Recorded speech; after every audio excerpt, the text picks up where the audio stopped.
புலிகள் நிராகரித்தது மாத்திரமல்ல, இந்திய ராணுவத்தை விரட்டுவதற்காக வேண்டி பாரிய அர்ப்பணிப்போடு செயற்பட்டார். ஏன்? தமிழ் மக்கள் என்பவர்கள் வடகிழக்கு மாத்திரமல்ல, முழு நாட்டினுடைய சொந்தக்காரர்கள் தான். புலிகள் நிராகரித்தது மாத்திரமல்ல, இந்திய ராணுவத்தை விரட்டுவதற்காக வேண்டி பாரிய அர்ப்பணிப்போடு செயற்பட்டார். ஏன்?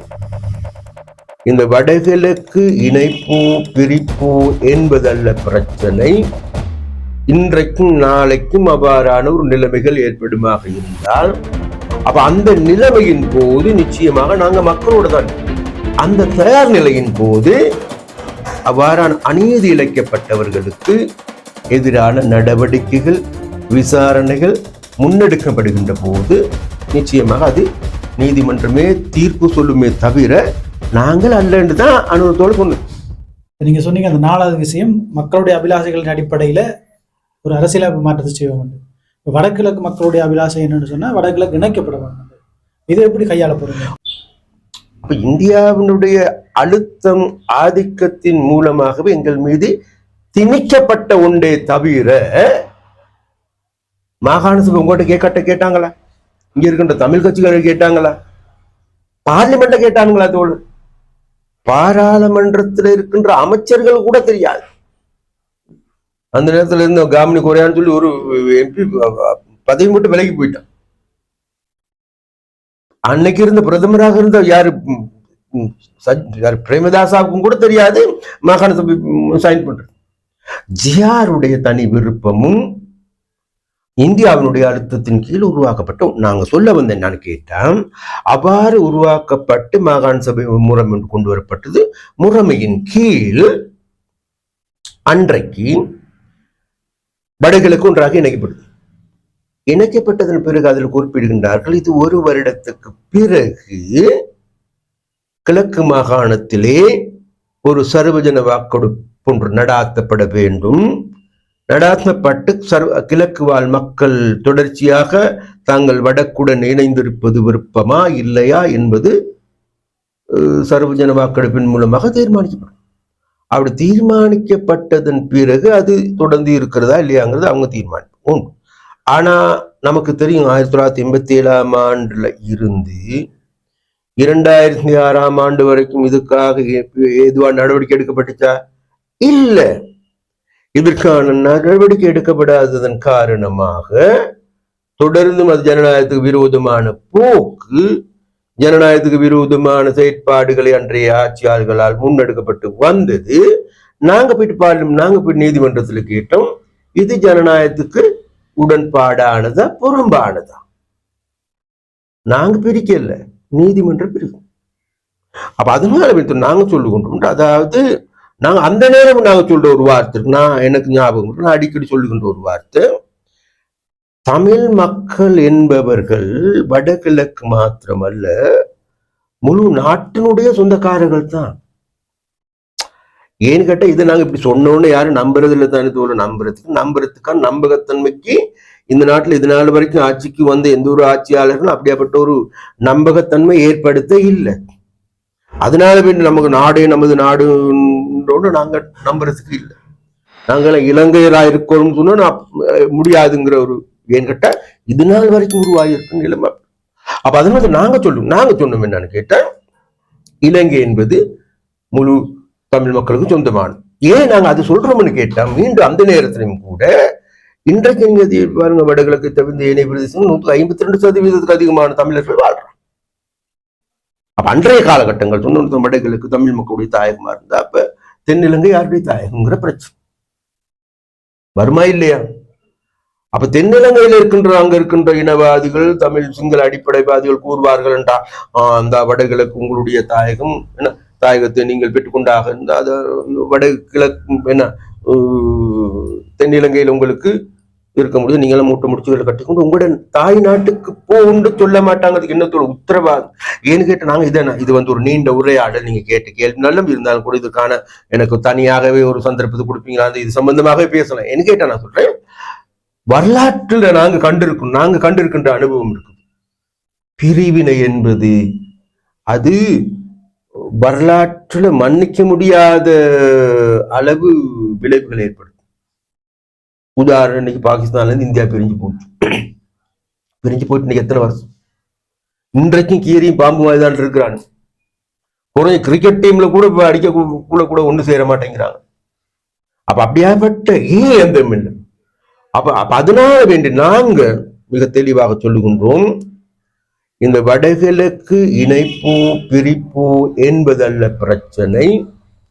இன்றைக்கும் நாளைக்கும் அவ்வாறான ஒரு நிலைமைகள் ஏற்படுமாக இருந்தால் அப்ப அந்த நிலைமையின் போது நிச்சயமாக நாங்க மக்களோட தான், வேறு யாருக்கும் தனிப்பட்ட ரீதியாக இதுகளுக்கு கிடையாது என்பது நாங்க இந்த இடத்தில் மிக தெளிவாக சொல்லுவோம். அண்மையில அனுரகுமார திசாநாயக் ஒரு விஷயம் சொல்லியிருந்தார், அந்த காணாமலாக்கப்பட்ட ஒரு விஷயம் தொடர்பில் உண்மையை கண்டறியுமே தவிர தண்டனை வழங்க மாட்டோம்னு சொல்லி. இப்படி தண்டனை வழங்காட்டி அந்த குற்றம் திருப்பி நடக்கும் தானே? ஒரு உண்மை இருக்கின்றது, உங்களுக்கு தெரியுமோ தெரியாது எனக்கு தெரியவில்லை. 2009 ஆண்டு 19ஆம் தேதி யுத்த முடிவுக்கு வருகிறது. 27ஆம் தேதி தோற நாங்க 14 அம்ச கோரிக்கை ஒன்று வைக்கிறோம் அன்றைய அரசாங்கத்துக்கு, ராஜபக்சா. அந்த கோரிக்கையில தெளிவாக அதுக்கு முன்ன ஐக்கிய நாடுகள் சபையோ நோர்வேயோ அவனோ யாருமே சுட்டி காட்டாத முன்பே வடகிழக்கில் ஏற்பட்ட நிலைமைகளை கண்டறிவதற்கு உண்மையை கண்டறியும் ஆணைக்குழு அமைக்கப்பட வேண்டும் என்றாங்க. 2009ஆம் ஆண்டு மே மாசம் 27ஆம் தேதி. அதான் எங்கட நிலைப்பாடு. அப்ப நாங்க அண்மையில ஒரு தகவல் ஒன்று வருது, இந்த யுத்த குற்றவாளி என்பிபி அரசாங்கத்தின் தண்டனை வழங்க போகுது. என்பிபி அரசாங்கம் தண்டனை வழங்க போறது இல்லை, நீதிமன்றம் தானே வழங்கும். எங்க கிட்ட என்ன இருக்குது பொறுப்பு? அதற்குரிய அதனால உண்மையை கண்டறிய ஆணைக்குள்ள நாளைக்கும் அமைக்கப்படும், எந்த விவாதமும் இல்லை. அப்ப இதண்ட எக்ஸ்பீரியன்ஸ் இருக்குதானே எங்களுக்கு, எக்ஸ்பீரியன்ஸ் தான். அதாவது உண்மை கண்டறியும் ஆணைக்குழு சம்பந்தமான எக்ஸ்பீரியன்ஸ் தான் வேற எங்கேயும் இல்லை. சவுத் ஆப்பிரிக்காவில் இருக்கின்ற எங்களுக்கு இருந்த அனுபவம். பல லட்சக்கணக்கான மக்கள் படுகொலை செய்யப்பட்டார். கடைசி நேரத்தில் உண்மை கண்டறியும் ஆணைக்குழு அமைக்கப்பட்டது. 100% சம்பவங்கள் தான் சான்றுகள் கிடைச்சு. அப்ப நாங்க சொல்லுவோம் நான் கேட்டதுல, இப்ப அனுரோட அண்ணனையும் கொண்டு போட்டான் கண்டறியும். எங்கட தலைவராக இருந்த ரோகண விஜயவராக கொண்டு போட்டான், உயிரோட கொளுத்தினான், கண்டறியப்பட வேண்டும். அதே போல உங்களுக்கு எம்பிலிபிட்டியாவில் 28 மாணவர்கள் படுகொலை செய்யப்பட்டார். அதுகளுக்கு சான்று இருக்கு, அதுகள் இருந்து யாரும் தப்பிக்க முடியாது, தண்டனை வழங்கும். ட்ரிங்கோர் 8 மாணவர்கள் கடத்தப்பட்டார்கள், சான்றுகள் இருக்கு, அதுகளுக்கு நோ சான்ஸ், தண்டனை வழங்கும். மிர்சுவில்ல 7 பேர் படுகொலை செய்யப்பட்டார், ஒரு சிறுவன் உட்பட, சான்றுகள் இருக்கு, அதுகளுக்கு சான்ஸ் இல்லை. நாங்க சொல்லிக்கொண்டோம் என்னன்னு, அவ்வாறான நிச்சயம். அதே போல இன்னைக்கு ஊடகவியலாளர் எடுத்துக்கொள்ளும், லசந்தோட படுகொலை, இங்க இருக்கின்ற ஊடகவியலாளர்களுடைய படுகொலை யாரு செய்தாங்கன்னு என்னை விட உங்களுக்கு எல்லாம் நல்லா தெரியும். அப்ப அவர்களை தண்டிக்க வேண்டுமா இல்லையா? அப்ப அவ்வாறான, அதாவது நம்ம சொல்லுவோமே, அதாவது சான்றுகளுடன் இருக்கின்ற நிரூபிக்கப்பட்டவைகள் கட்டாயமாக விசாரிக்கப்பட வேண்டும். அவர்களுக்கு எதிரான நடவடிக்கை, சட்ட ரீதியான நடவடிக்கை எடுக்கப்படவும் வேண்டும். அதே போல் நான் இடத்துல சொல்றேன், எங்கள் 1989ஆம் ஆண்டு 60,000 பேர் எங்களுக்கு கொண்டு போட்டான். ஜேவிபி உறுப்பினர்கள் 60,000 பேர். அன்றைக்கு கிளனியார்ல எடுத்துக்கொண்டாலும் சரி, நகரங்கள் எடுத்துக்கொண்டாலும் தலை வேறாக, கை வேறாக, கால் வேறாக, இனி இல்லைங்க. எங்கட சகோதரி மனம் பேரின் 1971ஆம் ஆண்டு கதிர்காம அழகியாக தெரிவு செய்யப்பட்டு கொண்டு சென்று சீரழித்து கொலை செய்தார்கள்.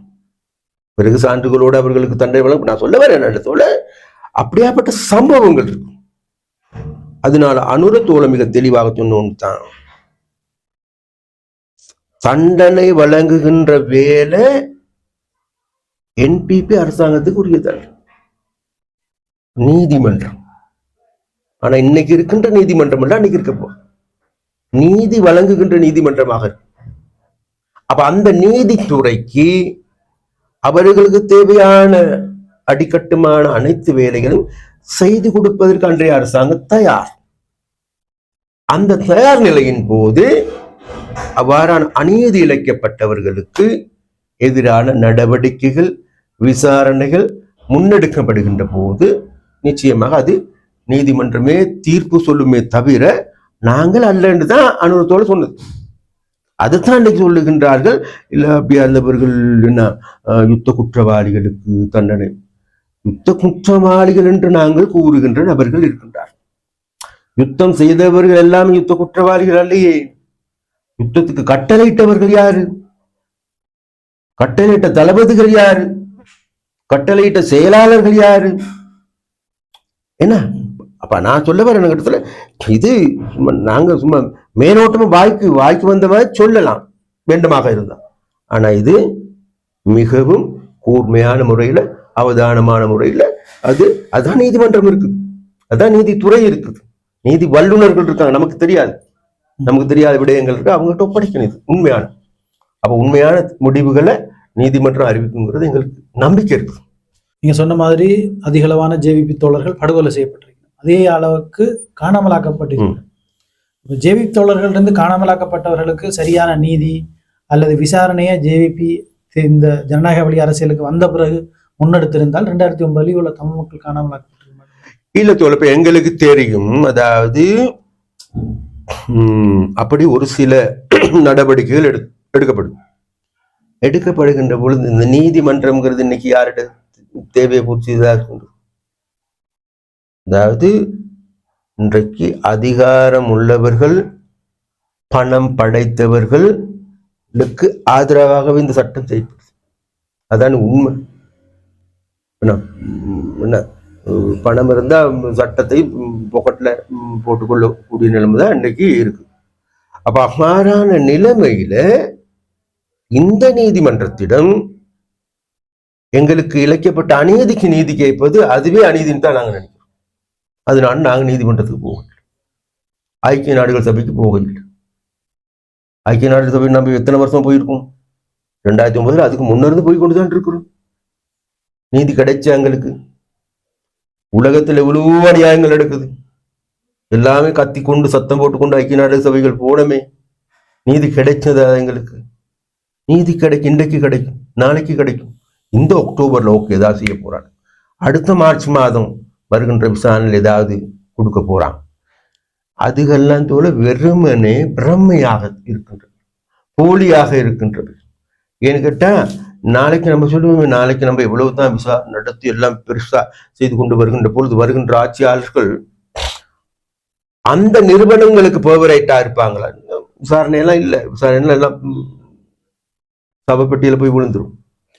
அப்ப அதனால வேண்டி நம்ம சொல்றோம் என்னன்னு கேட்டா, நாங்க அதனால செல்ல இல்லை, நாங்க செல்லவில்லை என்று நாளைக்கு என்பிபி ஆட்சியின் கீழ் மக்களுக்கு இழைக்கப்பட்டிருக்கின்ற அநீதியான முறையில கடத்தல்கள், காணாமல் ஆக்கப்பட்டவைகள், அதே நேரத்தில் சான்றுகளுடன் ஆதாரங்களுடன் இருக்கின்றவைகளை சும்மா அந்த என்ன வெற்றி பெட்டியில போட்டு பூட்டி வைக்க மாட்டோம். நிச்சயமாக அது துடைச்சி வெளியில கொண்டு வந்து மக்களுக்கு காட்டி அதே நேரத்துல நீதியினுடன் முடிவை எதிர்பார்க்கணும். மாத்தள புதகுழி விவகாரம் எல்லாம் இருக்கு, அது ஜேபி தோழரோட மாத்தளை மாத்திரமில்ல. நீங்க சொல்ல போன எடுத்துக்கொண்ட நான் என் சொந்த ஊர் பண்டார்வளை. பண்டாரவளைக்கு பக்கத்துல இருக்கிற நகரம் தான் வெளிமடைன்னு சொல்லிட்டு ஒரு நகரம். 1988 எங்கட சகாக் 47 இளைஞர் யுவதிகளை கடத்தி கொண்டு சென்று கை ஒரு இடத்துல, கால் ஒரு இடத்துல, தலை ஒரு இடத்துல, உடம்பு ஒரு இடத்துல, முழு வெளிமட நகரமே பிணங்களால் நிறைஞ்சிட்டு. அதே போல எனக்கு ஒரு சம்பவம் ஞாபகம் வருது. அதாவது 2008ஆம் ஆண்டு கடைசியில் பேராதனை கேம்பஸ்ல படித்த மாணவர்கள் 2 பேர். நானும் கூட அன்னைக்கு கேம்பஸ்ல இருந்து வெளியில வார், நாங்க வேற பக்கம் வாரோம், அவங்க வேற பக்கம். அடுத்த நாள் சந்திக்கணும். அவங்க சந்திப்பதற்கு போறதுக்கு முன்ன அன்னைக்கு போக்குள்ள இரவு 2 பேரையும் கைது செய்தது மாத்திரமல்ல, கைது செய்து இரவு 2 பேரையும் படுகொலை செய்து அந்த சகோதரி எங்கட தோழி அந்த தோழியும் மான பங்கப்படுத்தி. உங்களுக்கு தெரியும் தெல்தெனிய பாலம் ஒன்று இருக்கு கண்டியில். அந்த தோழியுடைய சகோதரியுடைய மார்பகத்தை வெட்டி அந்த தோழருடைய வாயில திணிச்சு வச்சிருந்தாங்க. அந்த தோழருடைய ஆண் குறிய வெட்டி அந்த தோழியுடைய பெண் குறியில சொருகி தேச துரோகிகளுக்கு தான் தண்டனைட்டு போர்ட் போட்டு வச்சிருந்தாங்க. ஒரு கிழமையா கண்காட்சிக்கு வச்சிருந்தாங்க. நான் சொல்ல வந்து என்னன்னு கேட்டதோல, மட்டக்களப்புல நாங்க கேள்விப்பட்டோம் கடந்த காலங்கள்ல புவனேஸ்வரி என்கின்ற ஒரு பெண்ணுக்கு அவரோட பெண் உறுப்புல கிரைனைட்டை சொருகி வெடி வச்சுக்கொண்டாங்க. இதுக்கும் அதுக்கு என்னத்தோட வித்தியாசம் இருக்கு? அதனால நாங்கள் தமிழ் மக்கள்கிட்ட மாத்திரம் யார்கிட்டையும் கேட்கறது, இது வாரான நிறைய சம்பவங்கள் இருக்குது, நான் சொல்ல வரேன்ட்டா சொல்லிக்கொண்டே போகலாம். அப்ப என்ன என்ன என்ன வித்தியாசங்கள் இருக்கு? அடே அவன் வந்து சிங்கள புள்ளத்தானே விட்டுட்டு போனாங்க. இதே சிங்கள இராணுவம் தான் 60,000 பேர் எங்கள்ல போனாங்க. 71ஆம் ஆண்டு 10,000 இளைஞர்கள் 20,000 இளைஞர்கள் கைது செய்யப்பட்டாங்க. 89ல் 60,000 பேர் கொல்லப்பட்டார்கள். வீடுகள் எரிக்கப்பட்டு நாசமாக்கப்பட்டு முழு விதை நாசமாக்கப்பட்டது. அப்ப அவ்வாறான நாசமாக்கப்பட்ட பல லட்சக்கணக்கான சகாக்களுடைய ரத்தமும் வியர்வையும் தான் தோற இன்னைக்கு இந்த எங்களுடைய இந்த வெற்றி கொடியை நாட்டுவதற்கு பிரதான காரணம் அவர்களுடைய அர்ப்பணிப்பு தியாகம். அதனால நாங்கள் அவர்களுடைய அர்ப்பணிப்பு ஒருபோதும் மறுதளிக்க போறதில்லை, மறக்க போறதில்லை. இப்ப எங்களுக்கு அதே போது எங்களுக்கு தெரியும், இங்க இருக்கின்ற தமிழ் இளைஞர்கள் போராடியது எதற்கு? தமிழ் மக்கள் தன்மானம் உள்ளவர்களாக வாழ வேண்டும். இன்னைக்கு என்ன நடந்துச்சு? சுய நிர்ணய உரிமைக்காக போராடினாங்க. இன்றைக்கு சுயத்தையே இழந்த மக்களாக இருக்கிறோமா இல்லையா? நாங்க சொல்லுகின்றோம். அப்ப அன்றைக்கு அந்த போராட்டத்தின் போது இளைஞர்களுடைய எதிர்பார்ப்பு கனவு அவர்களுடைய சிதைக்கப்பட்டிருக்கு. அப்ப அன்றைக்கு 89ஆம் ஆண்டு எங்களுடைய கனவு சிதைக்கப்பட்டது. அப்ப நாங்க சொல்லுகின்றோம், அன்றைக்கு தமிழ் இளைஞர்கள் கண்ட கனவு நனவாக வேண்டும் என்று எல்லாருமே எதிர்பார்க்கும். அதை நனவாக்குவதற்காக நம்மட கட்சியில அல்லது நம்மட அரசியல்வாதி யாராவது தயாரா இருக்கிறாங்க? அன்றைக்கு அந்த இளைஞர்களுடைய அர்ப்பணிப்பு, தியாகம், வீரம் இருக்கா? இல்ல.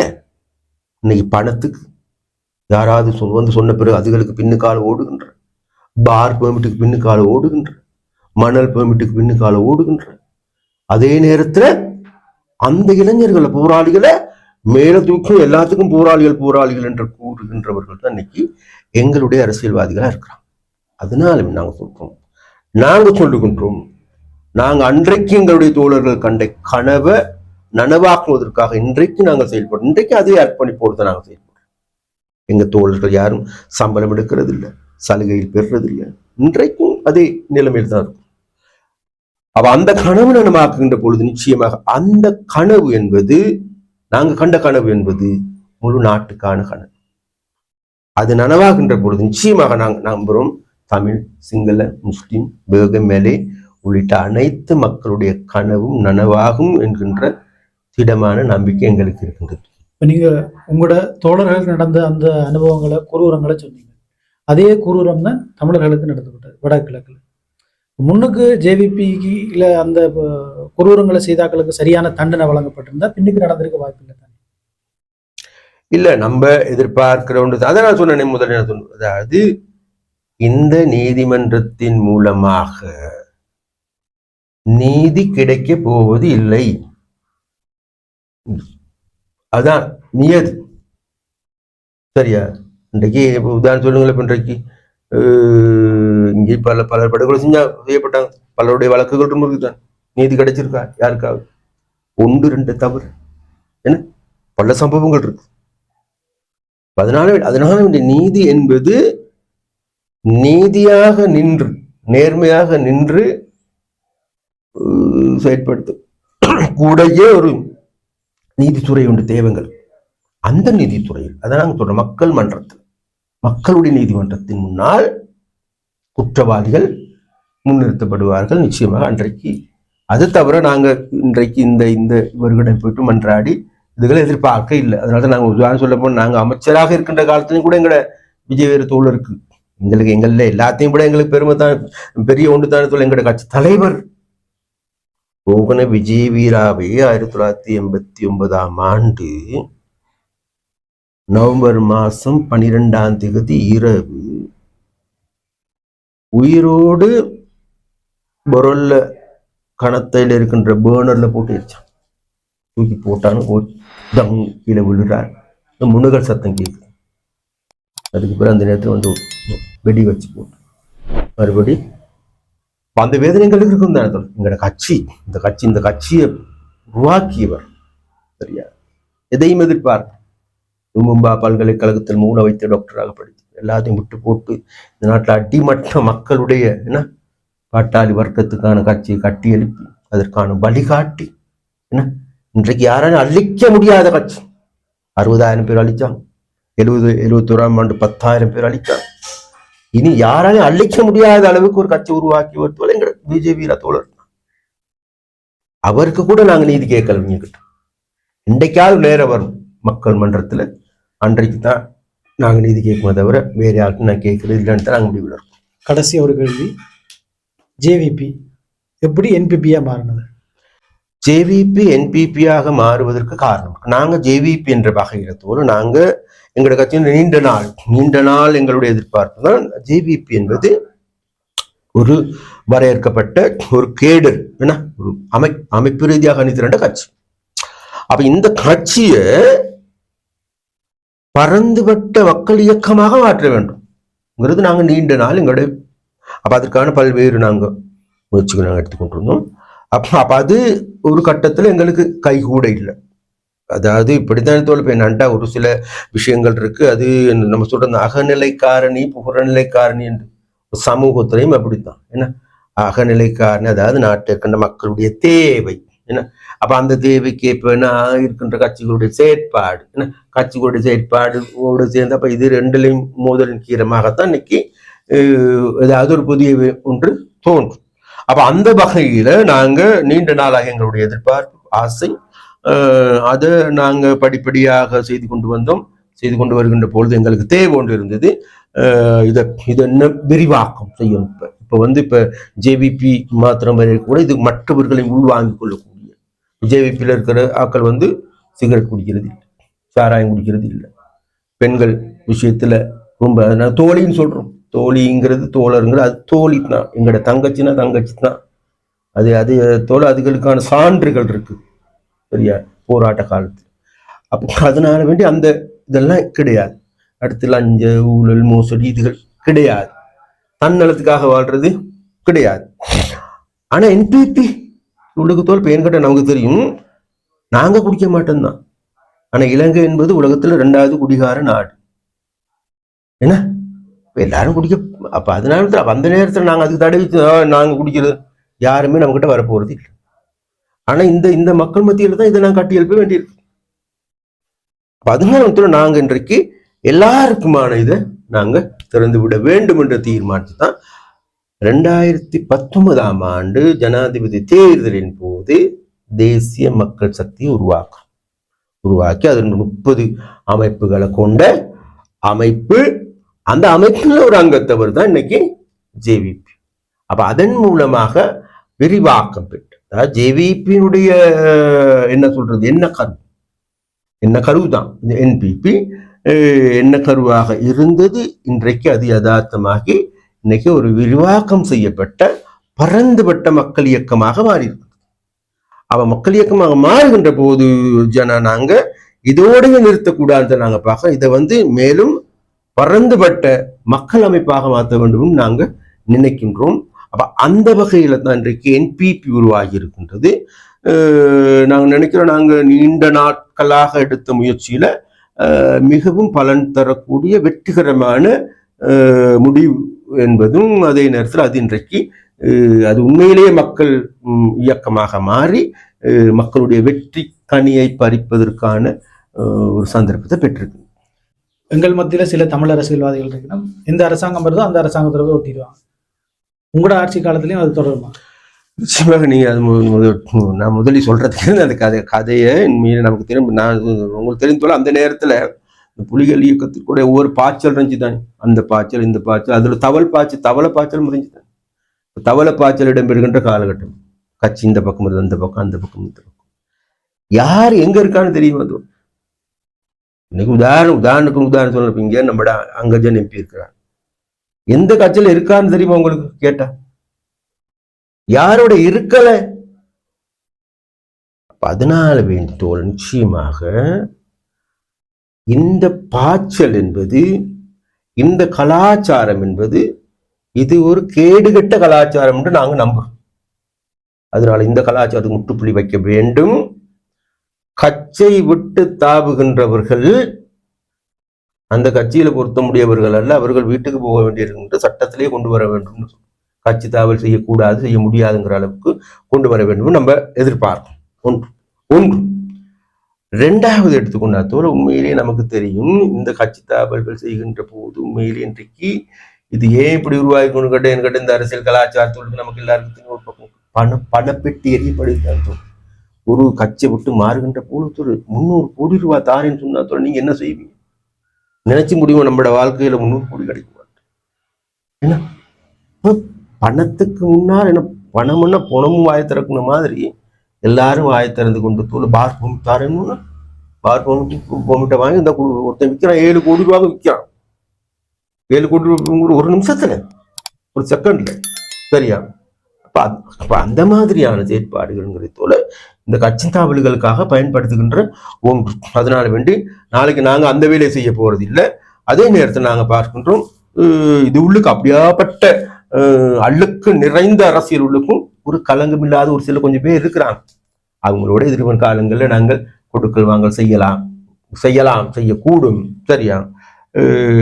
அதே நேரத்தில் நமக்கு தமிழ் அரசியல் கட்சிகளை வாதிகள் எடுத்துக்கொண்டாலும் சரி, காலையில ஒண்ணு சொல்றது பின்னேறம் என்னன்னு தெரியல. உதாரணம் தான் இப்ப இன்றைக்கு நம்மளோட எனக்கு அன்புக்குரிய மாவை சேனாதி ராஜா அண்ணன் காலையில சொன்னார், நான் சுமந்திரன் எடுத்த முடிவுக்கு எதிர்ப்பு.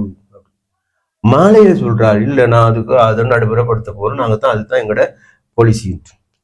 எங்க அப்ப யாரு யாராவது பெரிய அழுத்தங்கள் வந்துச்சா? பின்னுக்கால யாரும் இருக்காங்களா? ஏன்னா யாரால துப்பாக்கி முனையில இருக்குதா, அல்லது வேற ஏதாவது முனையில இருக்குதா, அல்லது வேற எதுவும் பணப்பட்டி எதுவும் வந்த மாதிரி கூட யார் நமக்கு தெரியாது. இப்படி நாங்க பேச இயலாதுதானே. அப்ப அப்படிப்பட்ட நிலைமைகள் இருக்கு தோல 14 இது முற்றுப்புள்ளி வைக்க வேண்டிய அரசியல். அதனால்தான் புதிய அரசியல் கலாச்சாரம் உருவாக நாங்க செய்ய போகின்ற மாற்றத்துள்ளுக்கு இந்த புதிய அரசியல் கலாச்சாரம் என்பது நம்ப 1ல வருகின்ற ஒன்று. ஒரு மிகப்பெரிய நேர்காணல். இந்த நேரத்தையும் பொறுமையாக நாங்கள் கேட்ட எல்லா கேள்விகளுக்கும் எந்த சலிப்பும் இல்லாமல், உணர்ச்சி வசப்படாமல் தகுந்த பதில்களை தந்த தேசிய மக்கள் சக்தியினுடைய யாழ் மாவட்ட அமைப்பாளர் தோழர் திரு ராமலிங்கம் சந்திரசேகரம் அவர்களுக்கு எங்களுடைய நன்றிகள். நன்றி தோழர். நன்றி. எனக்கு சந்தர்ப்பத்தை கொடுத்து தமிழ் உங்களுக்கு எனது நன்றி, வாழ்த்துக்கள். வாசகர்களுக்கும் வாழ்த்துக்கள்.